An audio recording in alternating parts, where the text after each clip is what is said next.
नमस्कार दोस्तों, आप सबका स्वागत है हमारे चैनल पर।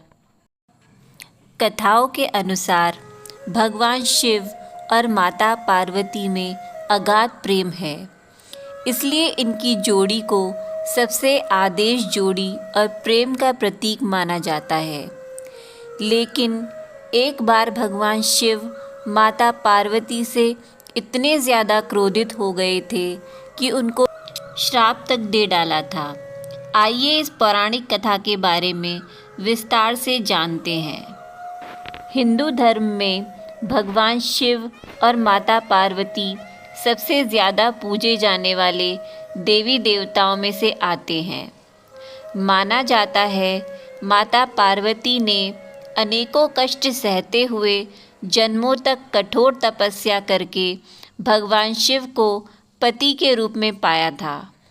मान्यता के अनुसार अखंड सुहाग और पति की लंबी उम्र के लिए माता पार्वती का व्रत किया जाता है और माता पार्वती के साथ भगवान शिव की पूजा की जाती है। भगवान शिव और माता पार्वती की जोड़ी अगाध प्रेम का प्रतीक और आदर्श जोड़ी मानी जाती है। लेकिन एक बार भगवान शिव माता पार्वती से इतने ज़्यादा नाराज़ हो गए थे कि उन्होंने माता पार्वती को श्राप तक दे दिया था। आइए जानते हैं ये एक पौराणिक कथा। माता पार्वती ने 108 जन्मों की घोर तपस्या के बाद भगवान शिव को पति के रूप में पाया था। माँ पार्वती का भगवान शिव के प्रति अगाध प्रेम था। एक आदर्श पत्नी की तरह माता पार्वती भगवान शिव की सभी बातों का पालन करती थी और जब भगवान शिव कुछ बोला करते थे तो उसको पूरे ध्यान से सुनती थी। एक बार भगवान शिव माँ पार्वती को ब्रह्म ज्ञान देने के लिए सृष्टि की कथा सुना रहे थे। कथा सुनते सुनते माँ पार्वती किन्हीं दूसरे विचारों में खो गई।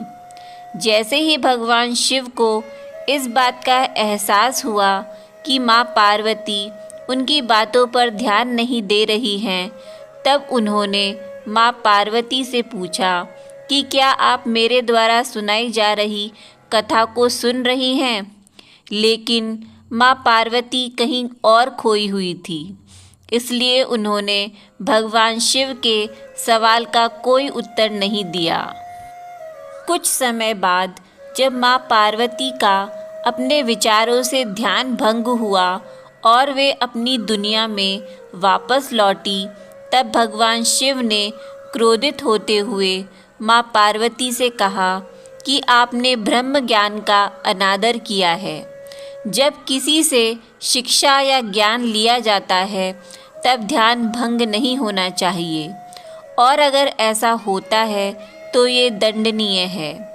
इसके बाद भगवान शिव ने दंड स्वरूप माँ पार्वती को श्राप दिया कि अब आपका जन्म किसी मछुआरे परिवार में होगा। माँ पार्वती को अपनी गलती का एहसास हुआ, पर तब तक काफ़ी देर हो चुकी थी और भगवान शिव उनको श्राप दे चुके थे। अब दुख में डूबी हुई माँ पार्वती मछुआरों के एक गांव में पहुंची। इस गांव के मुखिया की कोई संतान नहीं थी। एक दिन वो मछली पकड़ने के लिए तालाब जा रहा था, तब उसको रास्ते में एक पेड़ के नीचे एक कन्या बैठी हुई मिली, जो कि वास्तव में कन्या के रूप में माँ पार्वती थी।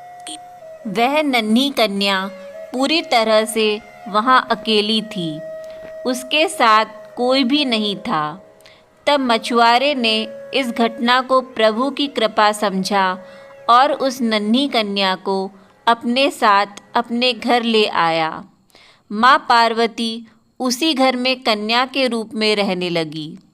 इस तरह माँ पार्वती को अपना एक जन्म भगवान शिव के श्राप के कारण मछुआरे के घर में काटना पड़ा। तो दोस्तों, कैसी लगी आपको ये वीडियो? अगर आपको ये वीडियो अच्छी लगी हो तो प्लीज़ इस वीडियो को लाइक करें और हमारे चैनल को प्लीज़ सब्सक्राइब करें। धन्यवाद।